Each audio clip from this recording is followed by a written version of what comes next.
All right, let's talk about political stability. This is the last topic for this unit. Oh, this has been such a long lecture. I just cracked my elbow. Oh my gosh. So, political stability is a situation that's characterized by the preservation of an intact and smoothly functioning government. So, the political government isn't just like going crazy. They have a system in place. They're following their systems. Their laws make sense. They're avoiding disruptions or very big changes over an extended duration. So there are various factors that we need to know about that affect political stability, such as combating corruption. Corruption makes a very unstable government. State responses to separatist group violence. So those are groups that want to either separate from the country, like the Irish did in the UK. The Ireland became its own country because of this. There's also drug trafficking, particularly in Mexico, and discrimination based on gender and religious differences. Iran's a big focus for this. But they've also combated this to increase the political stability. Then there's state responses to protest movements that oppose government policies. Then we have Jerry here saying legitimacy and stability are the same thing. No, they're not. Legitimacy revolves around the people's perception that the government is running the way that it should, and political stability means that the government it's pretty smooth, it's intact, it's not falling apart, that sort of thing. So let's talk about corruption. So in the United Kingdom, Mexico, and Nigeria, they've all attempted to address and reduce corruption, and they pass Freedom of Information Acts to kind of show what's going on within the government. That's very, very transparent. And they allow particularly journalists to report on what's happening in the government using this government information, and they can be critics of the government. That's also very important. That they can report in opposition to the government. Now, in China, that doesn't happen. In China, their president has used courts and corruption to punish like 1,000 different government officials from rival factions within the Communist Party. And in Iran, the media and internet are controlled by such a government. Same thing with China, and particularly Russia. So it's very difficult to criticize or combat political corruption when there's not really any real outlets to do that and to question the government and say, they suck, they're wrong, look what they did. Now let's look at separatist group violence, drug trafficking, and discrimination after I drink some water real quick. So Iran's constitution mandates that there's a few seats in the national legislature, the majors, for candidates that are Christians and Jewish. So it's not just Muslim. They also allow women to be in the majors. Very interesting. Now, they allow women to vote as well, and they have allowed them to be licensed drivers long before many other countries in the Middle East. But they still draw many critics that discuss their human rights activists but they do discuss human rights against gender discrimination policies. And we're going to talk about a lot of these, like how women couldn't get an education or go to sports games, that sort of thing. So, soccer events, male soccer events in particular, at Iranian stadiums, there's been a lot of governmental rules about women. They can't attend these events. And over time, that's kind of declined, but it's still something that we should talk about. And since 2006, Mexico's national and local governments have struggled to reduce high-profile violence caused by drug cartels that undermines the rule of law. Because if they can't get rid of these drug cartels, then people are like, oh, well, they're above the law. No, they're not technically above the law, but they're having a hard time enforcing the law with these cartels. They're so prominent. In 2018, they had 33,000 murders, which was a 33% increase from 2017. And these can be traced to cartels. And in 2014, there was mass kidnapping and murders of more than 40 college students in Iguala. Mexico revealed collusion between the local government and the drug cartels. So that's a sign of corruption, actually, and the local governments are being run by the cartels. And that's a sign of rule by law because they're not being withheld to the same legal standards as the rest of the citizens. It also took away the civil liberties of the people, the right to live.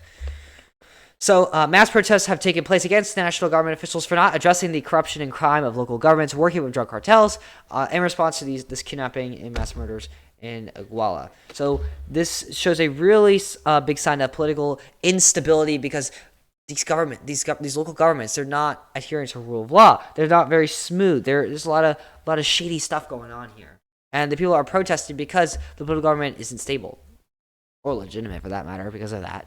So instability related to significant domestic violence is reflected in a relatively high fragile state index scores. It's coming back. Mexico and Nigeria as compared to the UK. So they're more fragile in compared to the UK, despite them being considered more democratic regimes. So in Nigeria, they have a terrorist group called Boko Haram. It's a Muslim terrorist group, and it takes place to essentially limit political and social activity associated with the Western society. They want to preserve Muslim culture and ideologies within society and political processes within Nigeria. Now, not all of Nigeria is Muslim. The South is particularly Christian. The North is particularly Muslim. So this terrorism has been attempting to take control of the federal government and the rest of Nigeria to make it a theocratic state. So yeah, now they've also tried to make northern Nigeria itself a theocratic state because that's probably easier to do, and they've utilized bombings, kidnappings, and assassinations to really increase that domestic violence and instability of the political system. The president has coordinated military attacks against the terrorist group, but they haven't really been able to eliminate this terrorist threat. So that doesn't show a good sign of stability within the government and effectiveness in responding to this terrorism of this Muslim group. Now, let's talk about protest groups that oppose government processes and policies or their equal enforcement. So, in 1989, this is a big one. The Tiananmen Square protest movement in China started with Chinese students calling for democratic reforms. They were kind of tired of this authoritarian communist stuff that there was going on in China. So, they were particularly responding to the government's movement towards neoliberal economic reforms in some of the economic sectors. As the size of the protests grew, because people started to like it, factions within the Communist Party opposed these democratic reforms. I mean, why wouldn't they? And so they violently suppressed the protests to stop other people from speaking out. It resulted in a death toll that ranges from 300 to 10,000, and it's known by many Chinese as the June 4th incident. Now, why is it considered the 300 to 10,000 range? That's a pretty big range, a pretty big difference. 300 dying is a lot less than 10,000. Well, that's because any discussions of the explanation is coming shortly, but any discussions of democratic policy reforms in China were halted, and the CCP Politburo members who supported the protests were removed from power. Here we go. China's current leadership denies that the protests even occurred. They say, no, this didn't happen. Fake news. And there was also a crackdown on the internet in China after this. So if you live in China, you cannot find anything on the internet that relates to this event, the June 4th incident, this 1989 Tiananmen Square protest. So yeah. Let's look at Iran. So there's been mass protests that's called the Green Movement against electoral fraud in that 2009 election. Iran's government swept the opposition, swept the protesters and the rival political leaders, and they increased their monitoring of the internet significantly to counter the protests in support of the government. Later on, the government actually shut down the internet for 6 days. I believe this was in 2019, following the protests. And I think this is what this graph shows. It shows that activity because they shut down the internet for 6 days because of how much dissent there was. That's a very big sign of authoritarianism and political instability. So yeah, we also had electoral fraud protests in Russia in 2011-2012 that led to the arrest of many leaders and very violent confrontations with the security personnel. They allowed counter-protesters, so government security forces allowed counter-protesters in support of the government to attack these opponents. They're kind of like, yeah, they're protesting against us. Go get them, suck them. That's essentially what they were doing. With these opposers of the government. And they've passed laws to suppress the criticism of the government and organization of protests with the internet. So Russia is having a lot more control on the internet and the media to silence this dissent. All right, let's talk about economic growth. So state authorities of different regime types have attempted to limit various actors in their countries and influencing their economics, because they want to attract private capital and foreign direct investment to improve their economic growth. So instability to reduce crime related to drug cartels can diminish political legitimacy and stability, as well as impact the vital economic industries, because maybe businesses don't want to operate in areas where there's cartels, or even the industries are being operated by the cartels themselves, or the cartels are such a big part of the economy that it's not reported accurately in their GDP.